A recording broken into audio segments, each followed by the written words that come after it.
Teddy Feinberg, Brooke Stockberger, Teddy and Brooke show sun in my eyes, trying not to squint. Brooke, do you have any opinions on this professional tactic? Well, it takes a professional to really look into the sun, but not squint, and I'm obviously not a professional. But I love this morning air. It's wonderful. It is beautiful out. The fall cruise is great. Oh, yes.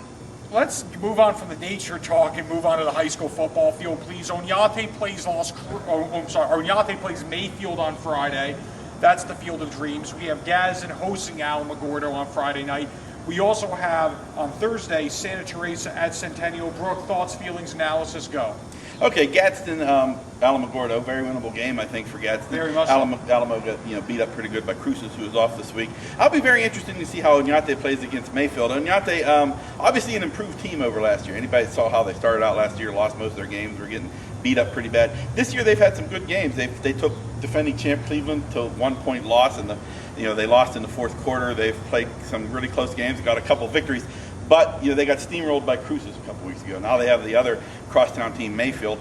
Mayfield's maybe not as good this year as they've been in some years past. Oñate's better, but still, Oñate's going to have to run the ball, keep the clock going to stay in this game. I still expect Mayfield to win, and probably by double digits. I mean, it still seems like Mayfield's a top 2 team in district. Mayfield suffered some hiccups, some discipline issues.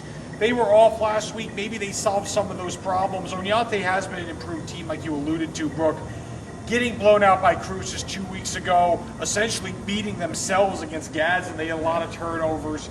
Are they marketably better to beat Mayfield? I would like to say they're marketably better to play a competitive game. Maybe that will be the case.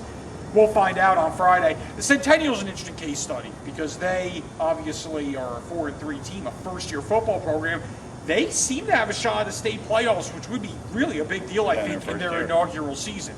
We're getting the 2-minute mark sign, so we should probably hop over to the Aggies now. They're hosting Louisiana Tech. Louisiana Tech's got a heck of a football team, number 24 in the country, number 1 in the nation in scoring. They average something like 55 points per game, which is just astounding. Only a 30-point spread? Yeah, I'm kind of interested by that. Louisiana Tech nearly scored 60 points against Texas A&M. Right. And oh, by the way, SEC school that has a winning record right now. Right. They really did. They almost won that game, and they're coming in here. They're loaded for bear, and they have a whole bunch of momentum. I don't feel like this game is going to be a hiccup for them at all. Yeah, the 30-point spread. I'm kind of interested that I guess the Aggies are just getting some love here at home, and that's about all I can think of. A couple interesting stats just looking at Louisiana Tech. Their quarterback, Colby Cameron, has thrown 20 touchdowns and 0 interceptions. They also have 30 rushing touchdowns. The spread is so synonymous with throw. This team can run the football very effectively. That's kind of a misnomer.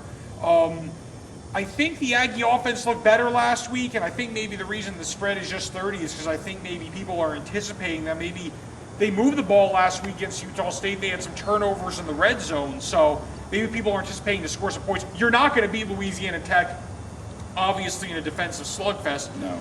The Aggies are going to have to score here to at least make it competitive. But again, 30 points, I thought it would be higher. Louisiana Tech's a powerful team. We'll see how it goes down. Brooke, do you have anything else to add? Nope, just Aggie basketball continues to practice. That season gets closer and closer as we go on, as October turns into November here pretty soon. It should be pointed out their WAC preseason poll just came out on Wednesday morning. They were picked number 1 by the coaches, number 2 by the media. So, good for them. Very good.